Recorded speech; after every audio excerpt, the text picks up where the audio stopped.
Hi, welcome back to the channel. I'm working on the Bullet 500 today. I actually had a puncture, but the tyre's pretty well worn out, and I thought I might as well replace the tyre when I take it to pieces. Took the tyre off. In actual fact, mine's the one with an 18-inch rear wheel, and the tube I took out, this one, was 19-inch, and as you can see here, what had actually happened, the tube, because it was too big, was folded over. You can see with the marks in it, there and here, look. And what it had done, it had rubbed through on the side of the wheel. So it was a disaster waiting to happen, this was. But never mind, so I'm off to Romania on Saturday with it. I was taking the Interceptor, but I'm afraid the wife absolutely loves the Bullet, so comfortable and whatever. So we're going to take that. So I've been checking it through this week, and so I happened to be out yesterday, come back and I got a puncture, which is probably a good thing really. So anyway, what I have been asked for a few times is how do I adjust the rear wheel on the Bullet 500? Now it might seem a stupid thing for people to ask you, but I do understand what the problem is. Let's go over to the bench. Well, this is the sprocket carrier, which you can leave in. This is the adjuster for the sprocket side, which the hole, if you look there, is a lot bigger.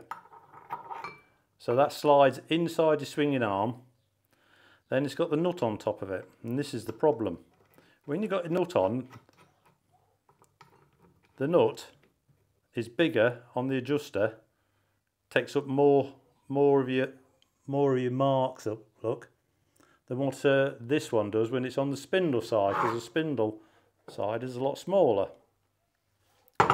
And you can't see the marks when you're looking through this look on the swinging arm, because it doesn't correspond, because this is taking up more of the mark, so you can't go what you can see left either way really. So what I've done, I got it stripped like this. Just move that, stand them like that. What I did, set this on top there, lined it up. So the centre now is exactly perfect, right? Even though this hole's smaller, the size of the hole is irrelevant, but that is the centre. So what I've done is measured from there to the end of the thread, and I was quite surprised to find one was longer than the other. So what I've done, got the vernier, measured centre there, so I'm just doing this roughly, centre of the hole to the end of the thread, and I measured the shortest one, and then the one that was a bit longer, I've done the centre, which was this one actually, the centre, which is that peg you got, to the end. Then I've cut the thread exactly the same, so both of these, from the centre of here to the end of that thread, and the centre of this one to the end of that thread is exactly the same. So now when that's inside the swinging arm, and this one is, I've got the same nuts on here. Yeah, I've got the same nuts on here, and what I can do is when I adjust it up to make sure either side's the same, I measure how much thread's left from there to here. Let's have a look. 6 mil from there to here.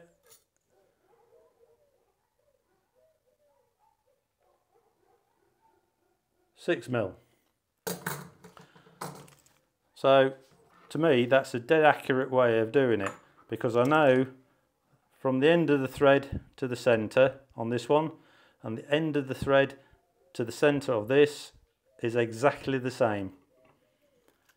So that's the only accurate way I could do it. I've tried measuring off the marks, I tried measuring to where the swinging arm slot was, and everything was always roughly, but that's how I do it to get them perfect. So when that's on there, you've got this big nut on here.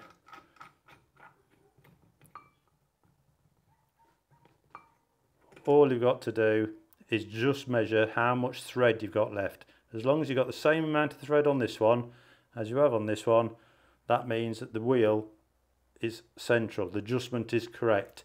You're not running with your wheel sort of cockeyed like this.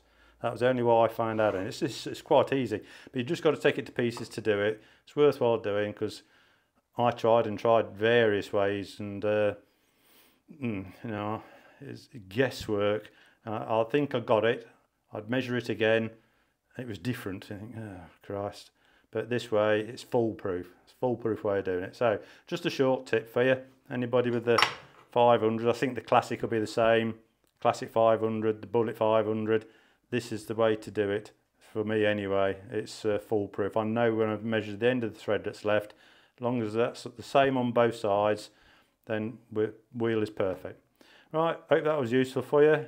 Not a lot else I can say about this. Please subscribe, does help the channel. Big thumbs up.